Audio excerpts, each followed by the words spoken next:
Hi everybody, I've just got my new toy, a dehydrator for surplus stuff from the allotment. I started off with this is a small one which did this overnight, and this is wild garlic because for some reason I can't grow it. It don't grow right well in my allotment. So I've upgraded. I wished I'd not spent £30 on this one and just gone and spent £115 on this one. You can see the difference.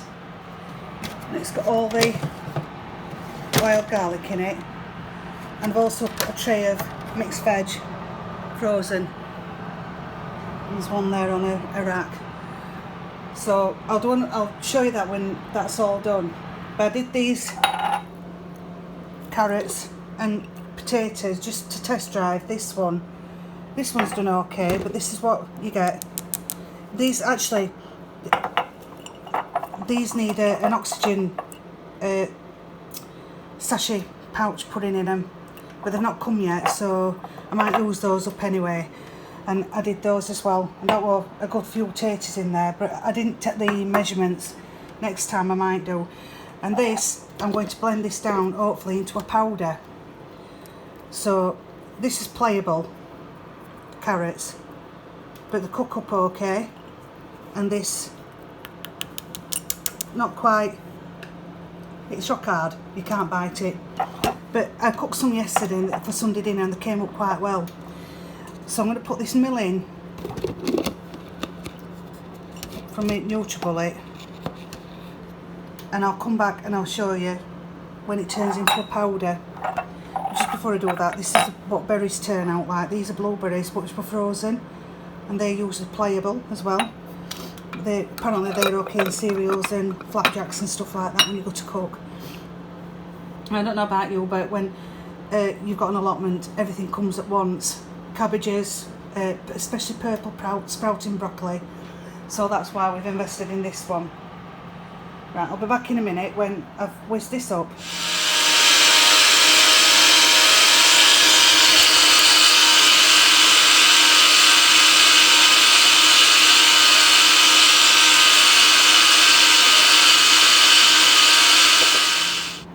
All that wild garlic went down to that, so I'm going to jar that up. There's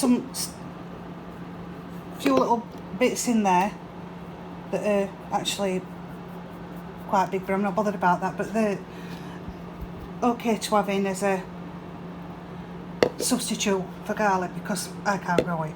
But that's it. I've got some to add to soups and stews and stuff. Also, I meant to show you on this one there's a timer and a guide at the top as to how to use it, and it's not noisy at all actually to see how big it is, and it comes with an instruction booklet. Gives you a guide inside. Oh, I've landed on English, that's pretty good, but yeah, it gives you an idea on the top here on what to put on,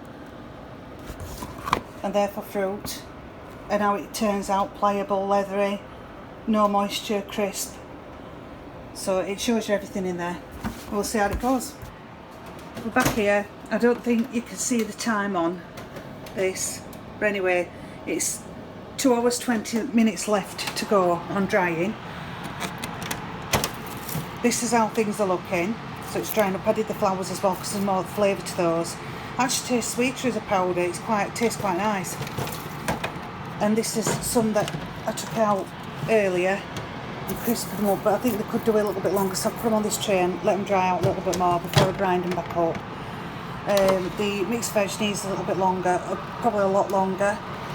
Now, I can't remember the name of the other one, but anyway, that did its job. It was pretty good, but it took too long. This one's a 800 watt fan, and fan is a lot better, so it's going to take a lot less time to dry stuff out. And when the purple sprouting broccoli comes out this time, if you've ever grown it before, you know that it soon goes to seed the minute you stop cropping off it. Well, this is what I want to do. I want to get as much on and dehydrated down as possible. And the silica pouches which I've got, I've seen somebody else do this on YouTube, and that's supposed to keep all the moisture out of your jars. So, and that's it for now. But if you're going to invest in one, don't make the same mistake. I paid £30 for the other one. This 115 quid. I'd go that extra mile, and it is big and bulky, but it's not going to be here all the time. I'll just stash it away somewhere. But it is doing a pretty good job at the moment. I'm pleased with it, and I wished I'd bought this to start with.